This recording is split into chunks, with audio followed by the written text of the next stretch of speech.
Tales of Monkey Island Launch of the Screaming Narwhal was released about 20 minutes ago from the time of this video, and about 20 minutes ago is when I stopped playing. It's that addictive. Now, if you've played King's Quest, Space Quest, Galaxy Quest, no wait, that's a movie, any of the quests, any of the adventure games from back in the day, you undoubtedly know about MI. Monkey Island, baby. Now you'll either have the opinion of, I don't really get Monkey Island, I don't really understand why it's been a real hot item for 2 decades, why is it coming back? And then you'll have the people that are like, anticipating Monkey Island has been a religion for me. I filled it out on census forms and my Facebook, and thinking that it would actually come to a head almost makes me drop to my knees. This is the rapture of me. But there's really no in-between, so I want to show you on what side I lean based on my review coming up.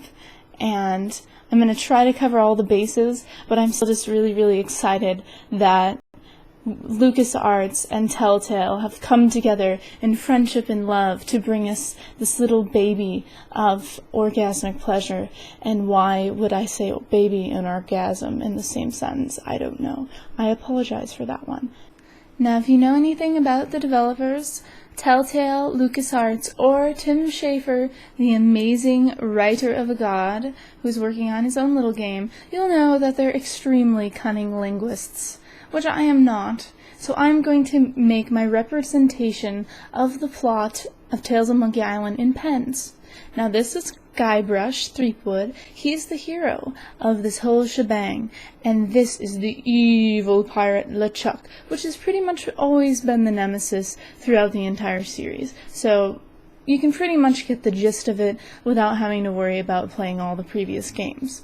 And this is Elaine, which these guys got married and lived happily ever after, sort of, but right now Elaine is being kidnapped yet again by Mr. Evil LeChuck. And there's another dynamic thrown in there which I don't have a visual representation for. It is, this is really corny, this is the evil pox of LeChuck, which is basically like the plague that's coming and infesting all the towns. And it's this guy's job, Guybrush Threepwood, to save not only Elaine, but the rest of the people from utter damnation. And LeChuck, well, forget about him. Get rid of him. Walk the plank! So before we get to the juicy details, let's work out some of the technical aspects of things. Walking around, maneuvering. On the PC, they give you 2 options. You can use the WASD keys, which is like, good looking out. That's definitely appealing to the non-adventurers. And then you have actually a kind of hold the mouse button and guide your little guy around, which I think is maybe have been Wii inspired, since it's also coming out on the Wii. I believe that would be the 17th, so you have a little bit to wait for that.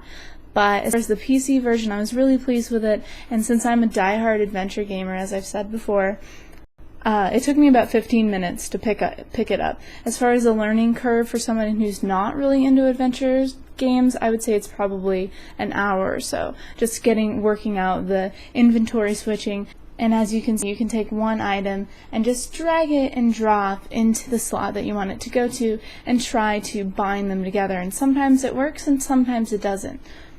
Now, in the graphically inclined age that we've morphed into, we expect a lot out of our video games. As far as Monkey Island is concerned, I was a little bit underwhelmed, but I really, really do appreciate the cartoony. It's very detailed, and it gives you this just kind of happy feeling, especially with the sound. Getting into the sound, it was cheerful for the most part, and pleasantly ignorable. I mean, if there's times where you're trying to figure out certain puzzles, you don't want this loop to be constantly going in your head.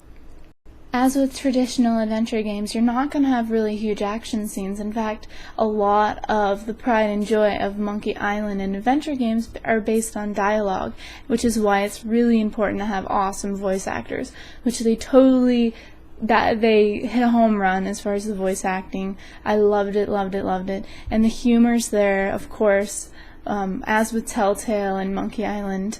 And they do, for people who are fans of the series, they throw a lot of the jokes in there, and so you'll get kind of that nostalgic feeling, all the while the people who haven't played the series yet aren't feeling like they're missing out.